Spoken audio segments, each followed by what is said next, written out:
June the 26th of last year, I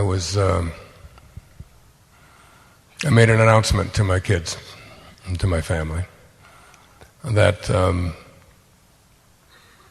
wasn't going to write any more books. I've written 40 books. Many of them have been very, very successful. All of them have been very successful. Children's books, books that were textbooks before I was writing books for the public back in the 1970s.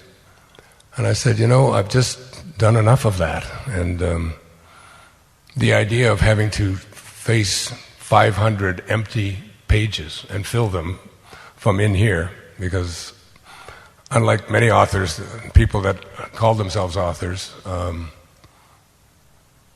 who have other people work for them and write for them and so on, I write everything I have ever published has been written by me by hand. So it's a great labor. It's a labor of love, but it's also a labor of a lot of pressure, to produce and so on. And that was on June the 26th, and I just felt some relief from that. And now I don't have to write another book. Isn't that great? I'm free. I can do some other things. I can travel, but I've traveled the world anyway. That was June 26th, 2012. June 27th, honestly, this is a true story. I woke up and I was reading a book, and the book was called To Know We Are Loved. It's part of a trilogy written by a man named Reshad Feild. And I came across a passage in his book while I'm reading in the morning, because I'm always reading. And this is what it said. It said, if we stop for a moment, it is possible to perceive a pattern in our lives. The motivators that have influenced us become more obvious. We are able to see life unfolding from both ends at once, coming into the present moment. But until we get to a certain point of realization, this is not possible, because everything is still seen as a series of apparent causes and effects. Now, that may not mean a lot to you, but that jumped out at me, and it became a guiding principle for me. So I want to say it to you again. If you stop for a moment, it's possible to perceive a pattern in our lives. The motivators that have influenced us become more obvious.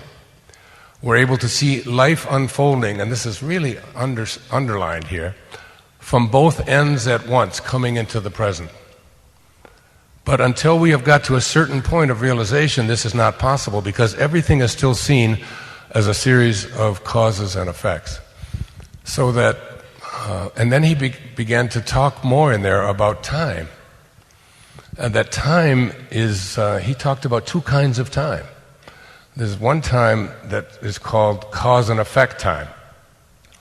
So that you look at your life, and most of the things that you think caused you to be where you are and be in the places that you are a result of all of the things that have happened to you in the past up until this moment. But he is talking about both ends. That is, not only are things that are occurred in the past affecting you today, but so are things from the future, what we call the future, that you're pulling from the future. So I like to put it this way. It's like, think of your wisdom teeth. The moment that you are conceived, when that tiny little drop of human protoplasm, and in that tiny little drop, and at the moment of your birth, 9 months later, your wisdom teeth are there. Now, they're not going to be the result of something that's going to happen back here. They're already here. They just haven't manifested yet, so you will pull your wisdom teeth out of the future. Literally, 20 years from now, those things will show up, and you'll be pulling things out of the future. So he said this is like cause and effect time, And things are not only taking place in your life that happened in the past, but you're pulling things out of the future. And then he talked about another kind of time that he called eternal time. And eternal time isn't represented by a horizontal line of cause and effect, but by a vertical line that goes from you to God, or to your source of being. And this eternal time is something that is, I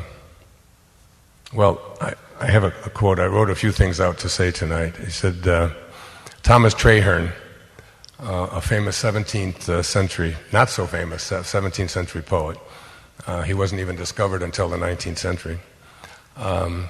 He said, this moment, the moment that you're in right now, exists in infinite space, but there is a space also wherein all moments are infinitely exhibited, and the everlasting duration of infinite space is another region and a room of joys. A room of joys. So that there's something called eternal time. And eternal time is when everything in your life is taken care of for you. And I started writing about this. I started looking at my own life as a tapestry, and that there have been forces at work in my life that were preparing me for this moment, right here, right now, talking to you. And while you're going through them, you're not aware of them. It's only when you get to a place where you can step back and look at these, all of these events, that you begin to realize that I've been in some kind of training for everything that I've done, and I think that I'm the one who's making these choices all along.